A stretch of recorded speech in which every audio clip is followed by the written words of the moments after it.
diam, tenanglah di dalam nama Tuhan Yesus. Dan tuntunan yang keenam, kita berdoa agar nubuatan para nabi tentang COVID-19 digenapi. Dan tuntunan yang kesembilan, kita mengikuti protokol kesehatan pemerintah terkait COVID-19, yaitu physical distancing. Di rumah saja, memakai masker, mencuci tangan dengan benar, dan meningkatkan imunitas tubuh. Ketika Tuhan Yesus akan naik ke sorga, Dia memberikan pesan yang terakhir kepada murid-muridnya.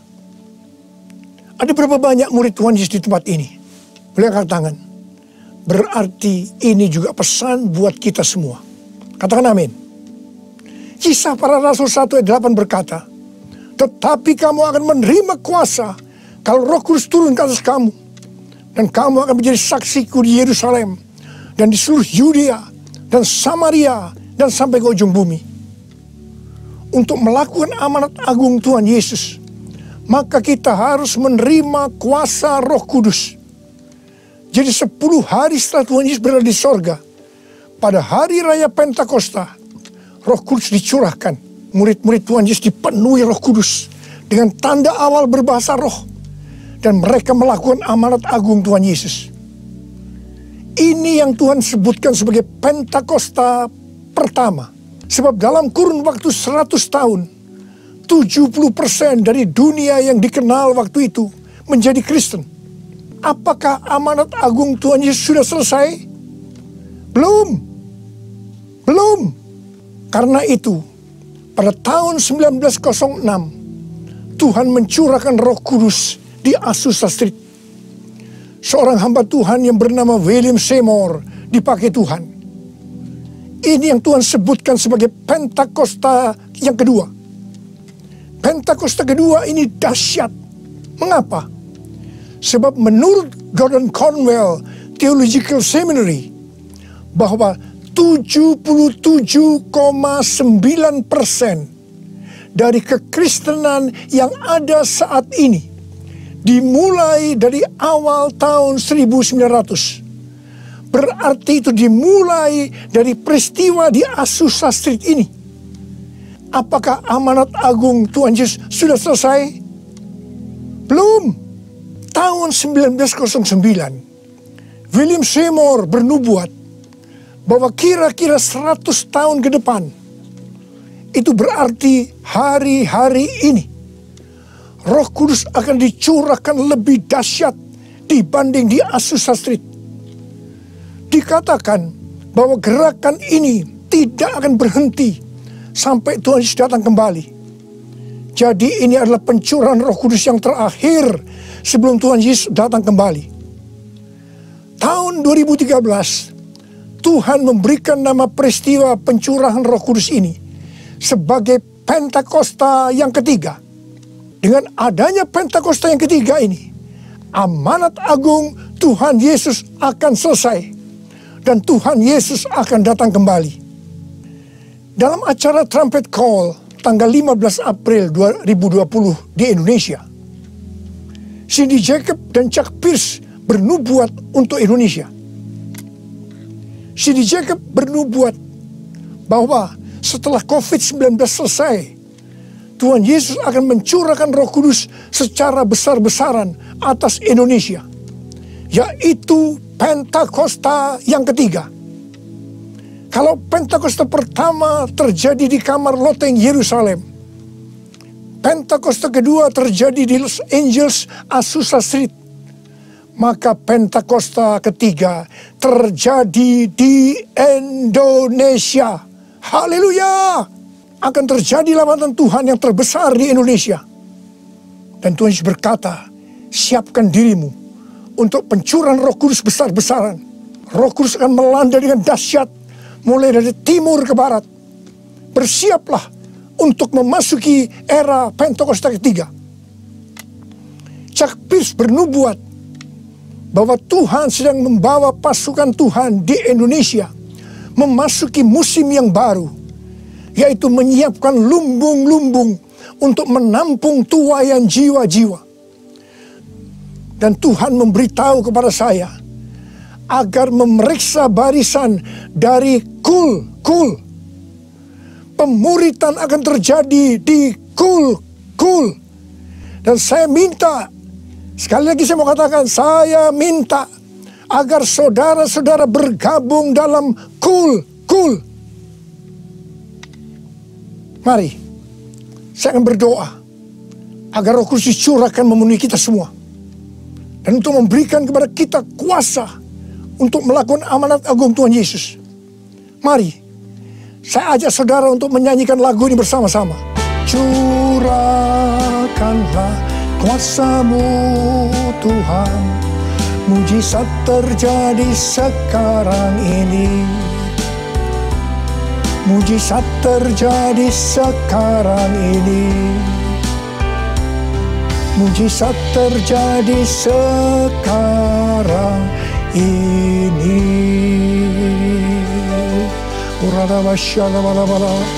Berbahasa roh.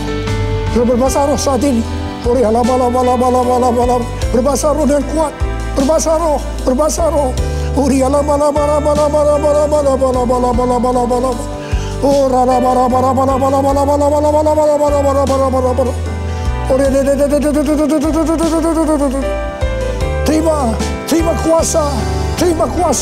Terima kuasa. Roh Kudus yang dicurahkan.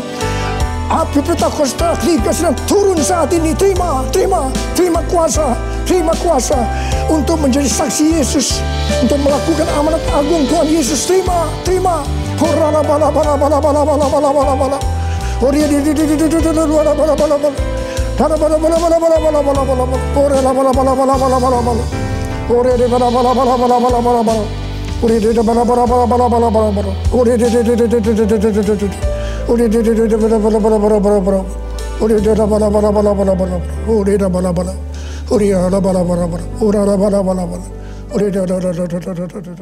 Katakan terima kasih dengan suara. Ucapkan terima kasih kepada Tuhan.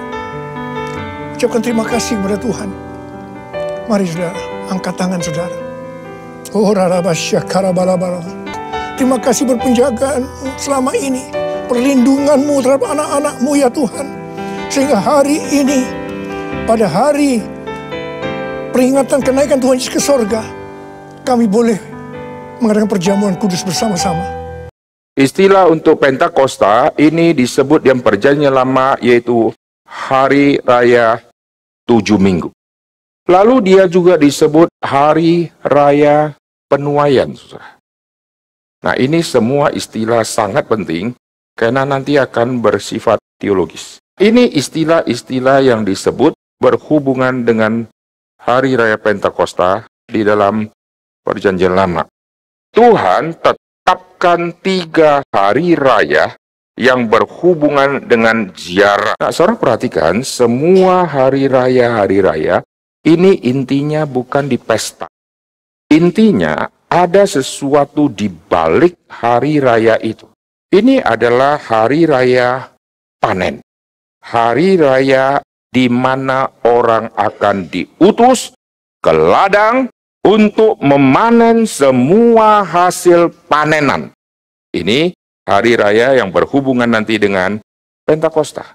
Dan hari raya 7 minggu atau nanti dihitung adalah hari ke-50, itulah hari di mana nanti Tuhan turunkan Taurat. Saat hari ke-50, waktu bangsa Israel sudah tinggalkan Mesir, saat itulah Tuhan turunkan hukum. Maka nanti kita akan melihat paralel yang terjadi di Gunung Sinai sama paralel di kamar atas. Kamar atas itulah tema Pentakosta. 10 hukum Taurat yang turun di Gunung Sinai itu apa? Seluruh Taurat bicara tentang aku. Musa menulis tentang aku. Orang tidak sekolah mengerti bahasa kita. Itu namanya penginjil. Penginjil menyampaikan Injil dengan bahasa yang paling sederhana sampai bahasa suku yang tersederhana. Dia harus turunkan berita Injil yang sangat rumit kepada orang yang pikirannya sederhana. Ini namanya pemberita Injil. Ini namanya pekerja Roh Kudus. Pekerjaan Roh Kudus tidak membawa orang menuju ketidakmengertian, saudara. Pada saat hari ke-50 di PL, itu adalah hari pengutusan-utusan pekerja untuk diutus pergi sabit. Hei Rasul, lu jangan kunci pintu. Sekarang mau Pentakosta.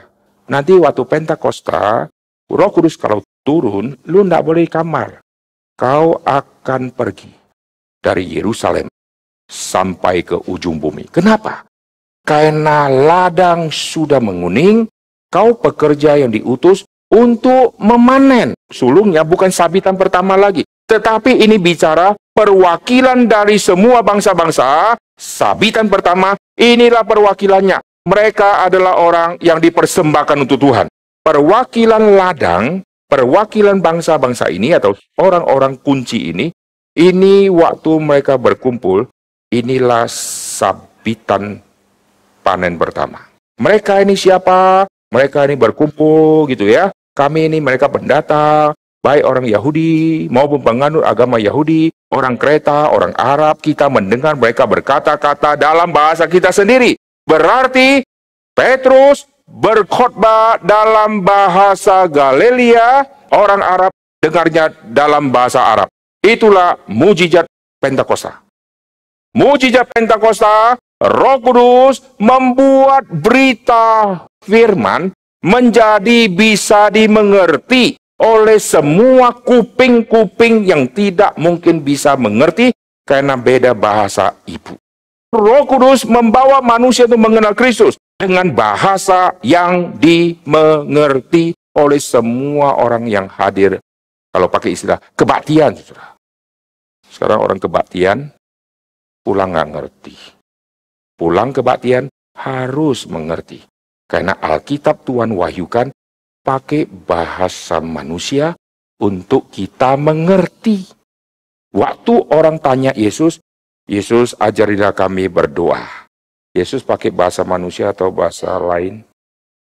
Bapa kami yang ada. Oh, langsung ngerti. Oh, ya, Bapa.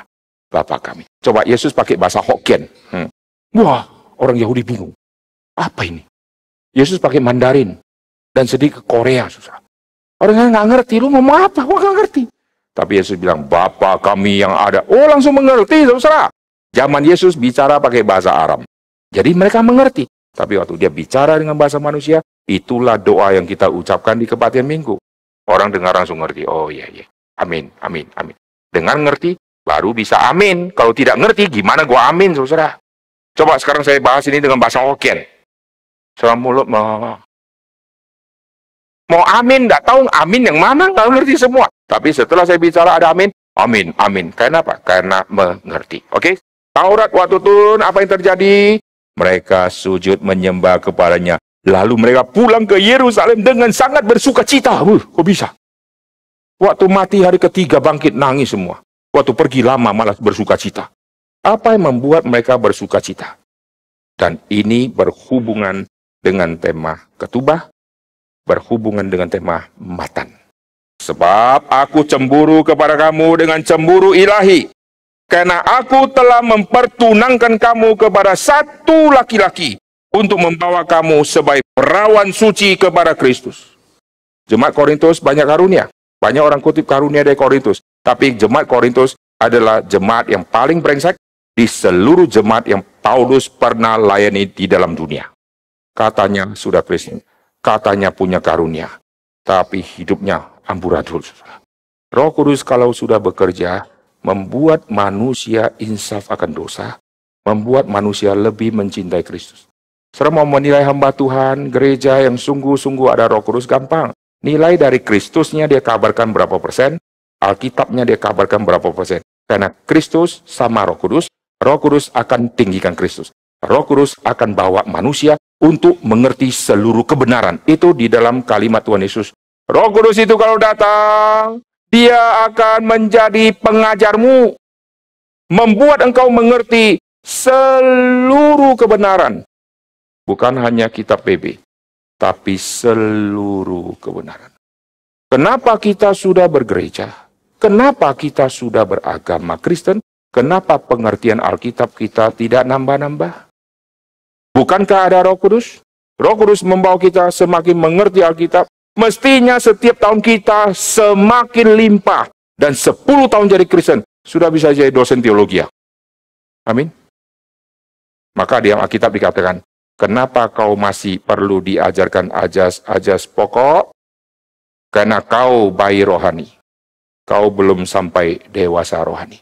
Orang yang sudah dewasa rohani, dia makan makanan keras. Panca inderanya terlatih. Orang kalau panca indera terlatih, susah nipu dia, saudara. Mata aja suruh mau nipu, nggak bisa. Orang kalau mata sudah tajam membandingkan emas asli dan emas palsu, saudara nggak bisa kibulin dia. Orang kalau hidungnya sudah peka mencium kopi asli, sama kopi, langsung tahu ini murahan. Orang kalau bisa cium teh terbaik, saudara nggak bisa tipu dia. Orang kalau lidahnya bisa cicipin makanan dan langsung bisa pecahkan jumlah bumbu. Ada orang bisa tahu loh, dia cium.